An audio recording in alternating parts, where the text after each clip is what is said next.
మొట్టమొదటిసారిగా వచ్చిన అసలు శిశులైన పోలీసుల మన కనకమాలక్ష్మి.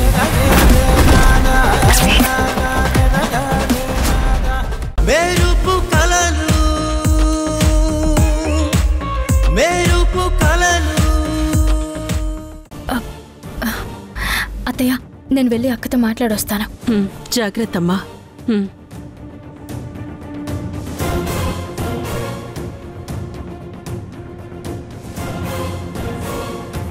మా అమ్మ తన ఫ్రెండ్స్ని తెలిసిన వాళ్ళని అడుగుతుంది, కానీ అది ఎంతవరకు వర్కౌట్ అవుతుందో తెలియదు.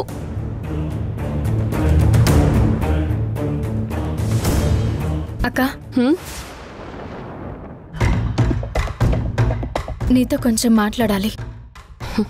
చూడు, నేను చాలా టెన్షన్లో ఉన్నాను. అనవసరంగా నన్ను విసిగించుకో. ఇప్పుడు నేను మాట్లాడే మూడ్లో కూడా లేను. ఏమైందక్క? ఎందుకంత టెన్షన్ పడుతున్నావు?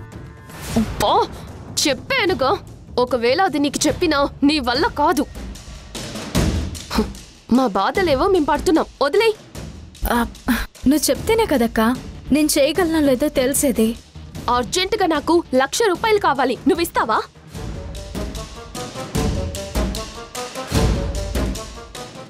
ఇస్తాను.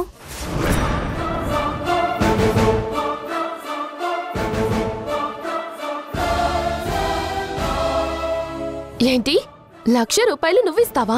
అవునక్క, నీకు కావలసిన 1,00,000 రూపాయలు నేనిస్తాను. అంత డబ్బు నీకెక్కడిది? టాక్సీలు క్యాబులు నడిపి 1,00,000 రూపాయలు సంపాదించావా? ఎలాగైతేనేమక్క, నీకు కావాల్సింది డబ్బులు, అవి నేనిస్తాను. కానీ ఇప్పుడు నువ్వు నేను చెప్పిన మాట వినాలి. నువ్వు 1,00,000 రూపాయలు ఇస్తానంటే ఈ రోజు మొత్తం నువ్వేం చెప్పినా వింటా. అవసరమైతే నువ్వేం చెప్పినా అది నేను చేస్తా. అదే ఏం లేదక్క, రేపు గుడిలో చిన్న పూజ ఒకటి చేయబోతున్నావు. అందులో పార్టిసిపేట్ చేసి నువ్వే దగ్గరుండి అన్ని జరిపించాలి. ఈ వ్రతాలు పూజలు నా వల్ల కాదు, నన్ను వదిలే. మరి ఇప్పుడే కదక్క ఏమైనా చేస్తానన్నావు? అరే, నాకు అర్థం కావడం లేదు. నేనే ఎందుకు చేయాలి పూజ? మీరంతా ఉన్నారు కదా.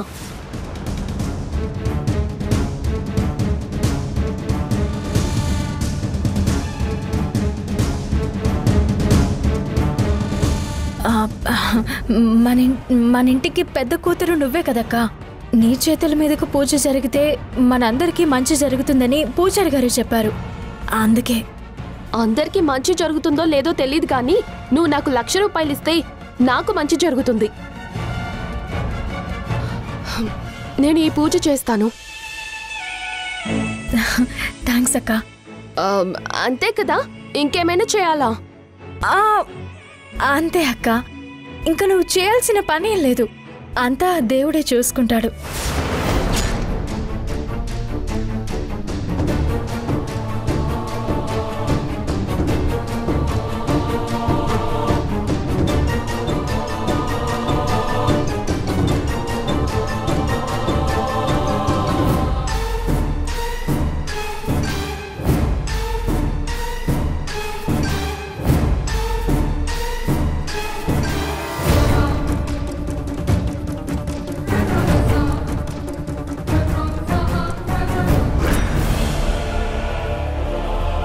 ఏంటి బేబీ, ఏంటంట? ఎందుకొచ్చింది? మళ్ళీ ఏం రాయబారం మోసుకొచ్చింది? మన కాస్మెటిక్ కిట్ కావాల్సిన 1,00,000 రూపాయలు తను ఇస్తానంటుంది మమ్మా.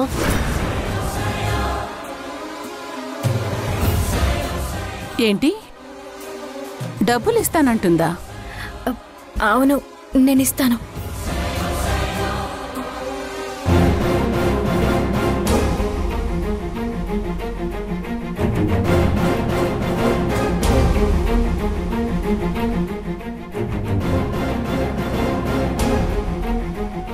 సంయుక్త ఏంటి 1,00,000 రూపాయలు ఇస్తానని ఒప్పుకుంది? అంత డబ్బు ఈ ఒక్క రోజులో ఎలా అరేంజ్ చేస్తుంది? అసలు సంయుక్త ఏం ఆలోచిస్తోంది?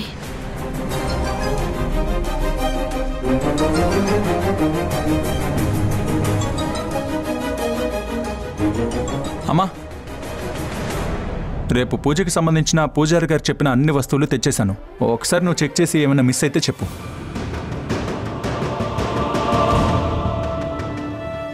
ఏమైందమ్మా? కాలు నొప్పి ఎక్కువైందా? అది కాదురా. మరి ఇంకేంటమ్మా? మరి నేను పూజ జరిపించడానికి ఒప్పుకున్నాను కదా. నువ్వు ఇంకా ఇలా డల్గా ఉంటే నా మనసు ఎంత బాధపడుతుందో నీకు తెలుసా? అమ్మా, నువ్వు ఎప్పుడూ ఆనందంగా ఉండడమే నాకు కావాలి. అంతేగాని నువ్వు ఇలా బాధపడుతూ ఉంటే నేను చూడలేను. బావా, అత్తయ్య బాధపడుతుంది, ఆలోచిస్తుంది. నీ గురించి కాదు, తన కాలు గురించి కాదు. మరి అది మరేంటంటే బావా. సంగీత, నువ్వాగమ్మా. ఏం లేదురా వాసు, రేపు పూజ గురించి ఎలా జరుగుతుందో అని ఆలోచిస్తున్నాను అంతే.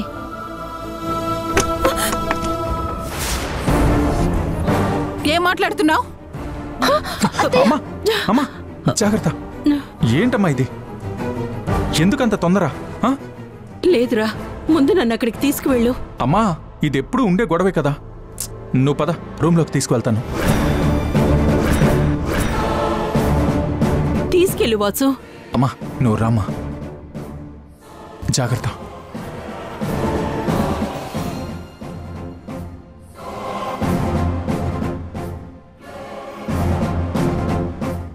ఏంటి, ఒక్కొక్కరు వచ్చి తమాషా చూస్తున్నారా? ఇప్పుడు మీరు చెప్పారని సౌందర్య వచ్చి పూజ చేయాలా?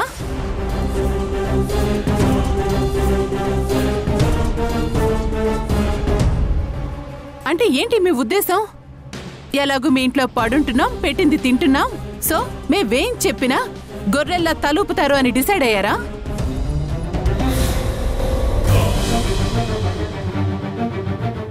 ఏం జరిగిందని పాను? ఇప్పుడు ఆ కేకలెందుకో? మాట్లాడుకు నువ్వు. ఇదంతా నీ వల్లే జరుగుతుందని నాకు తెలుసు.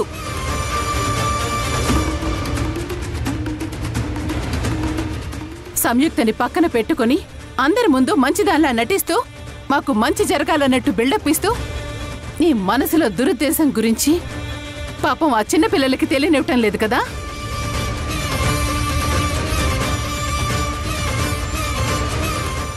ఇప్పుడు మీరెందుకు మా అమ్మని అంటున్నారు? మీ కూతుర్లు మీ ఇష్టం. మీరు పూజలే చేస్తారో పస్తులే పడుకోబెడతారో మీ ఇష్టం.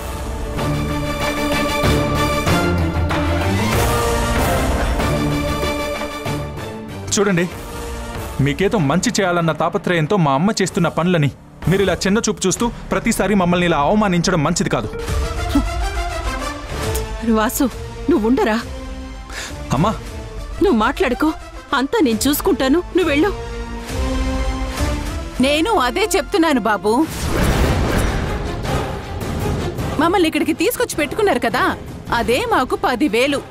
అంతకు మించి ఏ సహాయం చెయ్యొద్దు అని చెప్తున్నాను. మా మంచి కోసం అస్సలు ఆలోచించొద్దు అని చెప్తున్నాను. మా గురించి తాపత్రయపడద్దు అని చెప్పు. ఇప్పటి వరకు చేసింది చాలు.